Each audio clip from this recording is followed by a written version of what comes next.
Shalom anak-anak dan remaja misioner yang dikasihi Tuhan. Berjumpa kembali dengan Bunda Ita dalam Doremi, doa dan renungan misioner Kamis 25 Agustus 2022. Pagi hari ini kita akan merenungkan firman Tuhan dari Injil Matius pasal 24 ayat 42 sampai ayatnya yang ke-51. Mari sebelum kita merenungkan sabda Tuhan, kita berdoa. Dalam nama Bapa dan Putra dan Roh Kudus. Amin. Allah yang Maha Setia, Engkau telah memanggil kami kepada persekutuan dengan Putramu, Yesus Kristus. Semoga Engkau berkenan menyertaiku di setiap peristiwa yang akan aku lalui hari ini, terutama peristiwa sulit yang akan kuhadapi.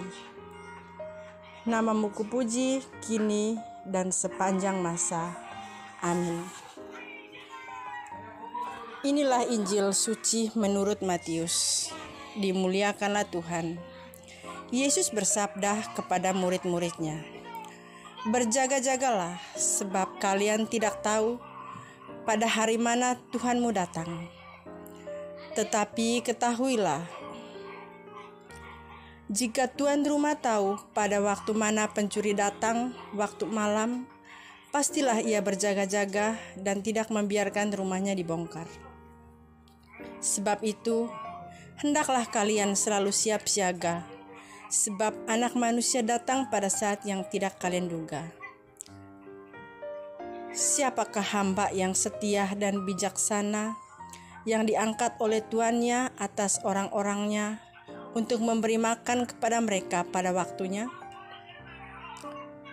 Berbahagialah hamba yang didapati tuannya sedang melakukan tugasnya itu ketika tuannya datang. Aku berkata kepadamu, sesungguhnya tuan itu akan mengangkat dia menjadi pengawas segala miliknya.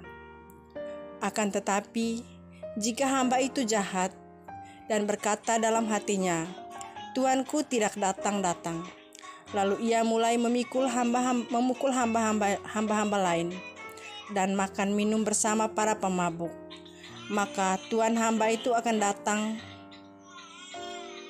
pada hari yang tidak ia sangka dan pada saat yang tidak ia ketahui.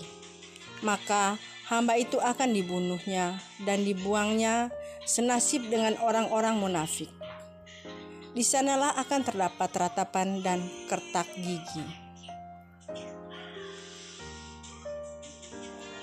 Demikianlah sabda Tuhan.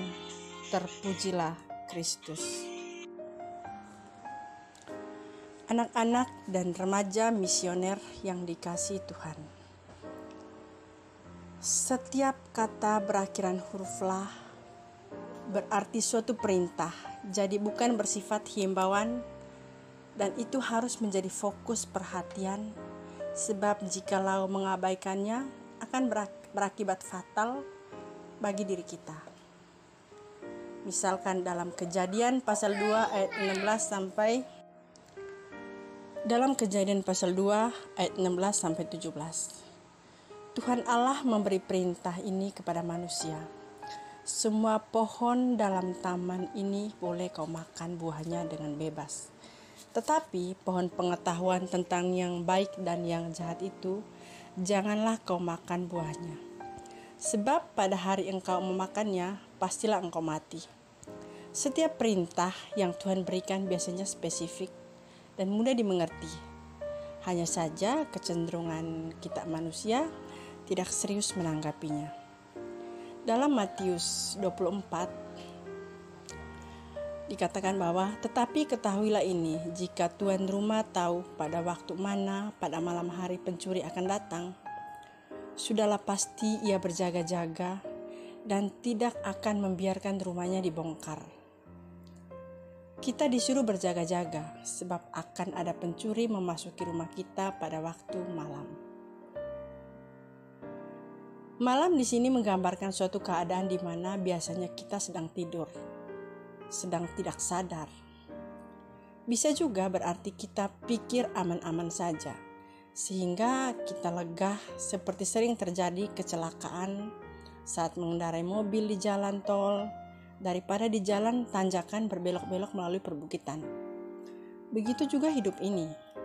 Kita ambil contoh firman Tuhan, yaitu supaya kita jangan menumpuk harta dunia karena banyak, tetapi kita diperintah untuk mengumpulkan harta di surga.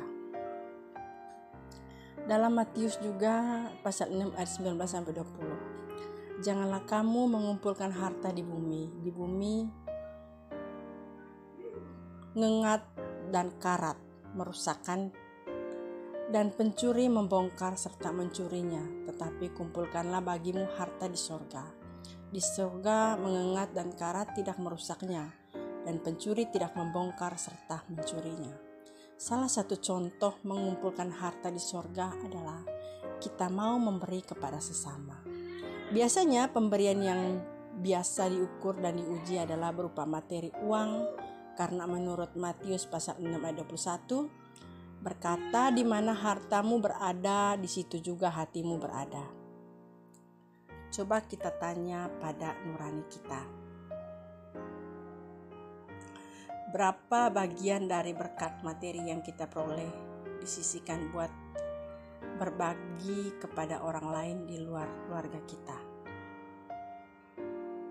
Semoga demikian. Amin. Remaja dan anak-anak misioner yang dikasihi Tuhan, mari kita sama-sama mendoakan doa anak misioner Indonesia.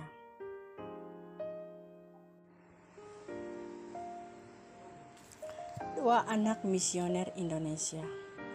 Tuhan Yesus, Engkau diutus Bapa menjadi berkat bagi dunia, menjadi selamat bagi manusia. Utuslah kami, anak-anak-Mu di Indonesia, untuk menjadi sahabat yang kuat bagi yang lemah, sahabat yang rela berkorban bagi yang menderita payah, sahabat penghibur bagi yang sakit dan gelisah. Tuhan Yesus, kami pun ingin menjadi utusan-utusan kecil-Mu, teman setia bagi yang tersingkir terlantarkan, teman bicara bagi yang kesepian terlupakan, sobat yang gembira bagi yang sedih dan susah, sobat penuh penghargaan bagi yang tak dicintai. Tuhan Yesus, utuslah kami kini dengan bantuan Roh Kudus-Mu menjadi garam dan ragi yang baik, menjadi terang dan obor yang cemerlang, membawa kegembiraan dan pengharapan. Tuhan Yesus, kuduskanlah badanku dan sucikanlah jiwaku.